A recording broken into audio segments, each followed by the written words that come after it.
Hey y'all, welcome back to Standing with Ashley. I'm Ashley.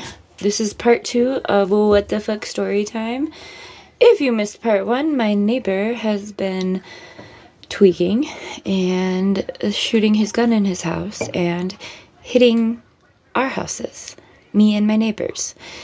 I just found out yesterday. And today I had to make a police report. I am an abolitionist. It was very uncomfortable. But out of all of my neighbors, I decided that I would be the advocate in this situation. I definitely carry the most privilege, so I did it. And I'm really glad I did. My landlord started taking things seriously this morning. I texted him. I said, he's back. I can see his lights are on. They weren't last night. My neighbor just told me like 2 minutes ago that he actually got back at 8:30 last night, which is why I didn't fall asleep until 2 a.m. because my intuition knew it wasn't safe. And he was arrested yesterday. You need to watch part 1. But anyway, I am here to share this part. So anyway, texted the landlord. I said, hey, I would really appreciate, what did I say? I said something, I would really I let him know. I said, he's back, I see his lights on, and then I said, I would really appreciate it if you would come and look at these bullet holes with me this morning. And then after I texted him, I said, we're getting the fuck out of the house. We went out to breakfast. We went to the police station to make a police report. And then we went to the grocery store and came home. By the time we came home, my landlord had called me twice. I called him back. I said, hey, we're back. Sorry. He said, yeah, I'm trying to get over there. He's not answering his door. I said, I just saw him when we were leaving. After we left the police station and went to the grocery store, I saw him sitting outside on his front porch. And the car that everyone thought he was driving was not there. So I'm like, he was just here. I just saw him. And then, and he was just like sitting outside towards the middle school. And then, so I told him, I said, Keith, he's here. He was just outside. And Keith said, okay, I'm coming. He tried to get him to come out. And then Keith called me and he said he's not answering. And I said, well, he's probably there. It hasn't even been 20 minutes, probably not even 15. And then I said, I need you to look at these bullet holes. I said, I will show you ours. Just stay put. You can come in his backyard, because he was like going to come in our yard. I said, you don't need to. Just stand in his backyard and you can see. I showed him the bullet holes. And I had taken pictures this morning, so I showed the police when I made the report the bullet holes. I'm like, dude, this is right by a middle school. Like, this man is not safe right now. And I really advocated for him too. And I said, like, he needs some support. Like mental health, like there's drugs involved here, there's big feelings involved here. It's not a good situation. He needs more than just jail. So anyway, then Keith saw the bullet hole. I said right there, I said, Keith, we sleep right here. We sleep on this wall. And I said, the neighbor, so my landlord owns all of these houses. And I said, the neighbor has bullet holes. Ashley has bullet holes. These are all coming in my yard. Like, if you look at the neighbor's side of the house, you'll see in a sec. They are all coming into my yard. So, he got pissed at that point. He said, oh, he's hiding in there like a little bitch. And he got pissed. And then he, like, went around the block a couple times. And then I got a knock on the door. It was the police. When I had made the report, I said, please keep this anonymous. They're like, we really need a victim. So that means, like, you get the courts involved. I'm like, how do you do a protective order? Because a friend suggested I do that, because then the proximity would not allow him to come back, because the landlord seemed like he wasn't going to handle the situation. So we were trying to figure out ways around it. And in order to get a protective order, you have to, I'm drinking beer, go through the court. And I said, well, I'm not doing that today. And they're like, well, we'll go by there today. And I'm like, cool, that's all I want. He was just arrested yesterday. And he told me, the cop that I did the report with, I know I'm all over the place. This has been so intense. He said, I'm always all over the place. He said that he was working with the dude who did respond yesterday morning and, you know, was in the apprehension of him. So that really worked to the benefit of this whole situation, because he was arrested for a completely different situation. But it involved a gun, which really worked to the benefit of, like, he's been shooting at. Okay, we have damage on our homes. So anyway, the cop came over. I walk outside, because you don't let cops in your house, no matter what. I walk outside, left Niall inside, and he's like, hey, I said, is this how you do anonymous? Like, you pulled up directly in front of my house in your cop car, and you are standing at my front door. I wasn't expecting this. And he was like, well, hey, I responded yesterday, and he's like, yeah, this is the best we can do. And I'm like, idiots. Anyway, and so I told him, and he was like, can I see yours? I said, yes, you can come in the yard. I left the dogs outside. The dogs were jumping on him. I said, I don't care. The dogs are way too happy when cops are in the yard. I do not like that. But I showed him our bullet hole, and then I said, and you can see his house. And then the second cop came, pulled up, and he was the one that I made the report with. And then I saw my landlord coming, and I was like, and I said to the cops, I'm like, oh, he's gonna be mad at me. Everyone knows this man in town. Like, this is a hero in town. Okay, he's a good guy. And I hadn't told my landlord that I made the police report. I was hoping I wouldn't have to, which I told the cops. And so then, it's too much. So then, Keith pulls in to the alley, and the cops are like, hey, Keith. And I looked at Keith. He got out of the car, and he's like, I already wrote a note. He's out. He's gone. He's like, you have my permission to knock on the door. You have my permission to get it. He trashed that house. So at this point, he's pissed, right? Oh, sorry, sweetie. That was silly. Forgot to open. You drinking beer like mama? It's Sprite, kids. Calm down. But anyway, then we had to go to art space, and I told them that. I'm like, we're gonna be gone for a few hours. And they were like, what time will you be back? And I said around 4. Usually we're back. And when we left, I could see they were putting Post-it notes all over his house to identify the bullet holes. And they have found at least 17. And yeah, that doesn't include ours, and that doesn't include the neighbors. So let's go out there and I'll show you. I don't know how to flip my camera, like when it's recording.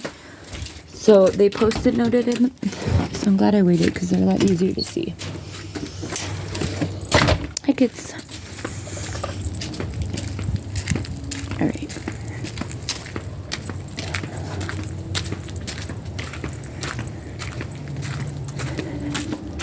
That's ours, right here, and we sleep right here. And then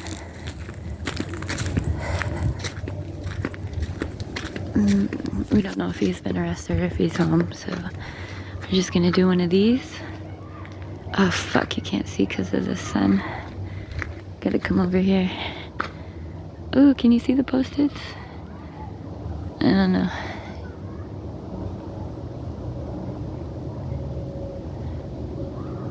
I don't know if you can see the Post-its. You can see those too. But on this wall, there are 1, 2, 3, 4, 5, 6.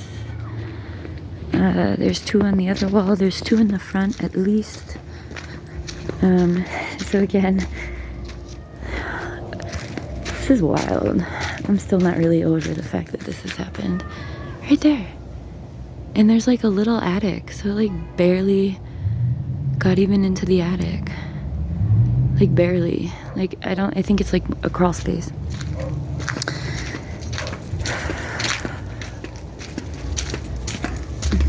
So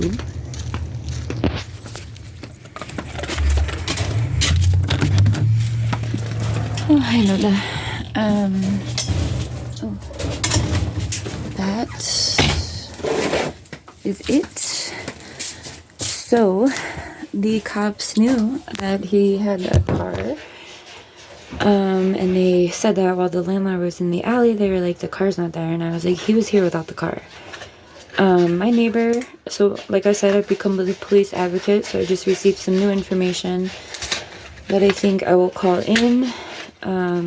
If he has not been apprehended, apparently he has a really good hide spot that, yeah, we know about. So, this is happening. This is my life right now. Oh, look at this sticker. Memories. The universe is funny. Thanks. So anyway, that's the situation. I don't really feel safe, but I just exchanged numbers with my neighbor, and I think I'm gonna kind of go give a peace offering to the other 2 neighbors involved in this situation and just let them know, like, I'm not a snitch, I'm not, you know. And my neighbor just said, they're like, we're really happy you did it, and like, thank you, because none of us wanted to. Like, we're happy it needed to happen in this situation. So it was really hard. I don't enjoy it. I don't know how to keep my mouth shut when I talk to the police.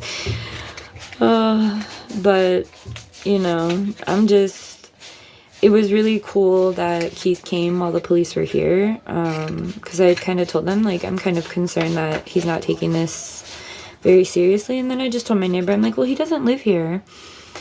And, you know, my neighbor kind of fabricates stuff, the one that is, that works for him.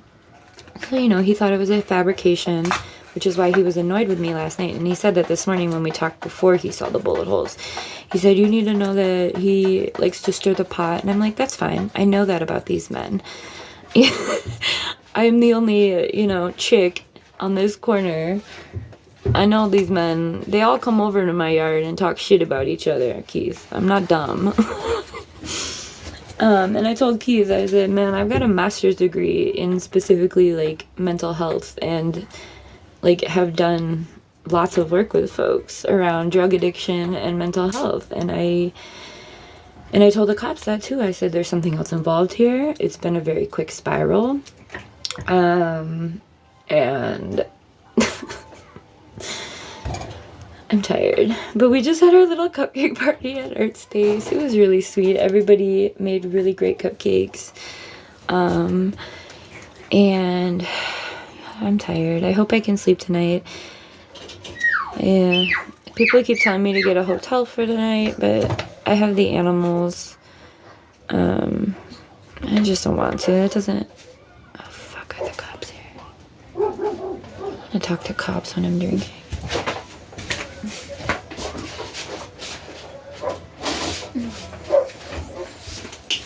Hopefully they're just playing. Alright, let's go investigate, but then I gotta end this. Look, I got this Lord of the Rings ring from Temu. That makes me happy. Okay, the dogs are just playing. Hey, baby. So, I don't know if I'm gonna get a hotel. It's like almost 5. It seems stupid. And I told my neighbor, because he heard him come home last night, so I said, just let me know.